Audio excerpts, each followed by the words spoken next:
अगर आप एलकेजी के बच्चों को पढ़ाते हैं, अगर आप टीचर हैं, स्कूल में पढ़ाते हैं, घर पे अगर आपका बच्चा एलकेजी में पढ़ता है तो किस तरह से आप उन्हें पढ़ाएं, क्या पैटर्न होना चाहिए। अगर आपको परेशानी आ रही है तो ये वीडियो देखकर आपकी ये परेशानी जरूर हल होगी।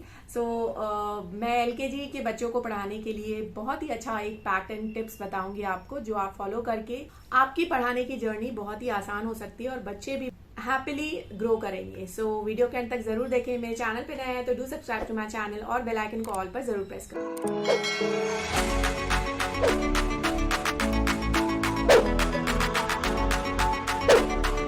Hello everyone, welcome to Joy's world, hope you are all fine. LKG की जो क्लास होती है वो कहीं कहीं पर किसी स्कूल्स में, किन्हीं शहरों में फर्स्ट क्लास होती है। मतलब बिगनिंग की जो क्लास होती है फर्स्ट वही क्लास होती है। कहीं कहीं पर नर्सरी फर्स्ट होती है, उसके बाद एलकेजी आती है, फिर यूकेजी, देन क्लास 1। कहीं पे आप कह सकते हैं कि एलकेजी ही नर्सरी होती है, जो फर्स्ट जो कि होती है लोअर किंडरगार्टन, जो कि फर्स्ट क्लास होती है। जो भी पैटर्न है आपके स्कूल में, आपके सिटी में,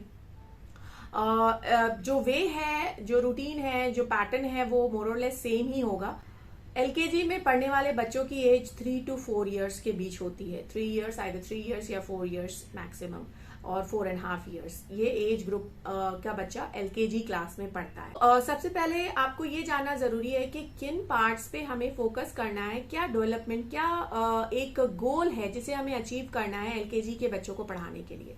उनकी रीडिंग से उन्हें इंट्रोड्यूस करना है, बहुत सारा ओरल उन्हें कराना है, उनको राइटिंग से इंट्रोड्यूस कराना है, और यही सब चीजों को लेकर हमें आगे बढ़ना है। कन्वर्सेशन स्किल डेवलप करनी है, ओवरऑल उनका सोशल बिहेवियर भी डेवलप करना है। ये सब चीजें आपको ध्यान में रखकर आगे बढ़ना है। सबसे पहले अगर आप स्कूल में पढ़ा रहे हैं तो ऑब्वियसली आपको एक पैटर्न, एक टाइम टेबल फॉलो करना होगा। क्योंकि मैं एक पैटर्न आपको बताऊंगी कि किस तरह से आपको बिगिन करना है, किस तरह से आपको एंड करना है क्लास। तो सबसे पहले देखिए, बच्चे क्लास में आते हैं, 1 by 1 आते हैं, इकट्ठा होने में उनको टाइम लगता है। तो जब ये वाला जो टाइम होता है, इसमें बच्चों को सिट डाउन कराना, आपको सेटल कराना है और उन्हें बैठ के खेलने वाली चीजें देनी है। आइदर ब्लॉक्स हो गया, कोई पजल्स हो गए, बोर्ड्स के काफी सारे गेम्स आते हैं जो हम स्कूल्स में रखते हैं, ऐसी चीजें जिसे वो सेटल डाउन होकर बैठ के खेलें। इनिशियल आते साथ उनको प्ले, मतलब ग्रॉस मोटर एक्टिविटीज, उछलने कूदने दौड़ने वाला गेम नहीं खिलाना है। उनको क्लासरूम में आके सेटल डाउन कराना है। ये टाइम होता है जब बच्चे आ रहे हैं, जब सारे बच्चे इकट्ठा हो गए हैं, सेटल्ड हो गए हैं, उसके बाद हमें सबसे पहले प्रेयर करवानी है। That is the beginning of the class. Prayer के साथ साथ आप राइम्स करा सकते हैं, और इनिशियली उनको एकदम से पढ़ाना नहीं शुरू करना है। हमें कुछ ऐसी एक्टिविटी करानी है जिसमें उन्हें मजा आए और उसके साथ साथ उनकी लर्निंग हो। Either it be a dance, song हो, राइम्स हो, या कोई ऐसी एक्टिविटी जिसमें कि ग्रुप इन्वॉल्वमेंट हो। ये नहीं कि आपको एक एक बच्चे को पकड़ के ध्यान देना है। कोई एक्टिविटी ऐसी होती है जिसमें एक पर्टिकुलर बच्चे को करवानी पड़ती है, वैसी एक्टिविटी आपको शुरू में नहीं करानी है। आपको ग्रुप एक्टिविटी ही से ही स्टार्ट करना है, जिससे कि आप भी थोड़ा रिलैक्स्ड रहें, बच्चे भी इंजॉय करें और डे की बिगनिंग हो। ये हो गई फर्स्ट चीज। उसके बाद आपको शुरुआत में एक्टिविटी के बाद ओरल्स करवाना चाहिए। रिटन पार्ट एकदम से अगर आप बच्चों को कराएंगे तो वो कंसंट्रेट नहीं करेंगे और उन्हें एक बर्डन सा लगेगा, बिकॉज रिटन पार्ट बच्चों को पकड़ के करवाना पड़ता है। वो हमारे लिए भी एक मुश्किल टास्क होता है एज अ टीचर, और बच्चों को भी एक थोड़ा सा बर्डन लगता है। तो सबसे पहले हम ओरल कराएं। ओरल भी देखिए अलग अलग टाइप के होते हैं। आप चार्ट्स में ओरल कराते हैं, जिसमें ग्रुप में बच्चे देखते हैं आपकी तरफ, चार्ट हो, या आप कोई वीडियो प्ले करके उसमें से करवा रहे हैं।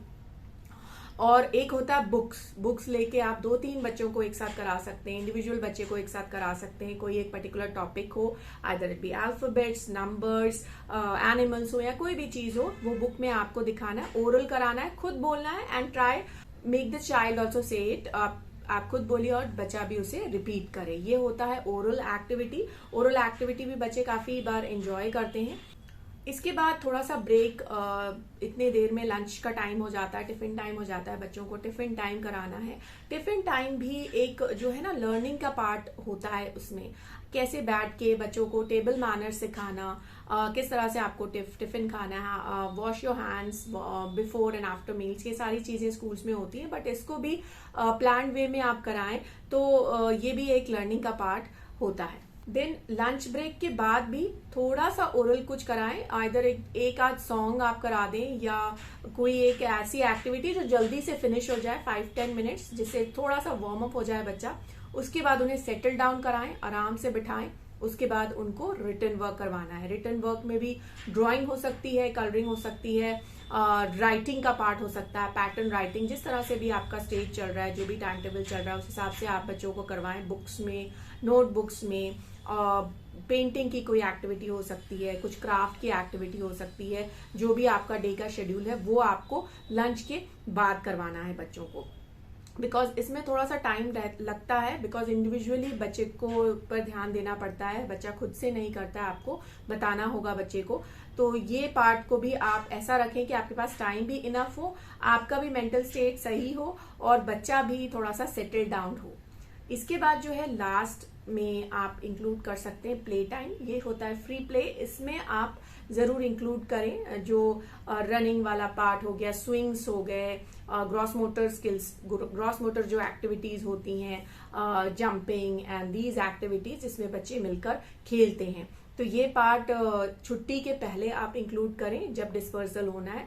फिर मेक श्योर के डिस्पर्सल के टाइम भी बच्चे सेटल डाउन हो, एक हैबिट हो उनकी बैग पैक करने की, अपनी चीजें सही से रखने की। और फिर जब उनके पेरेंट्स लेने आए, जब उनका डिस्पोजल टाइम हो, जब पेरेंट्स लेने आ रहे हैं, तभी वो थोड़े से काम एंड सेटल डाउन हो।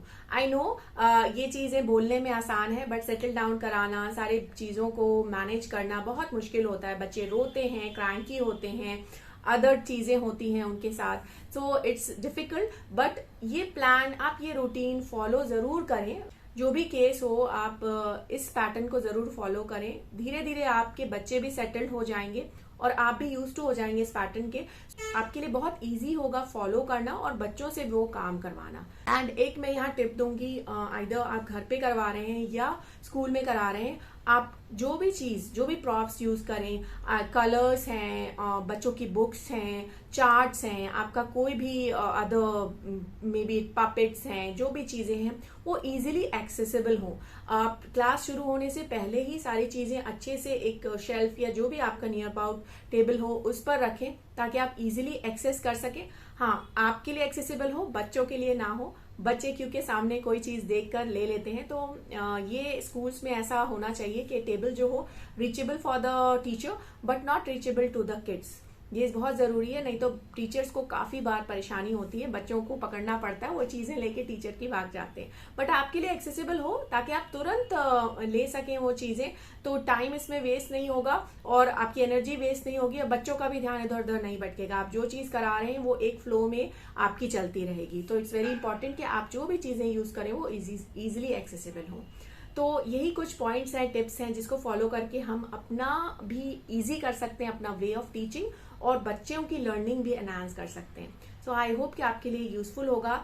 अगर यूजफुल हो, आपको अच्छा लगा हो तो do hit the like button और दूसरों के साथ जरूर शेयर करें। और कोई क्वेरी हो, कोई चीज आप जानना चाहते हैं तो कमेंट डाउन जरूर करें। सो आज के लिए इतना ही। Thank you so much for watching.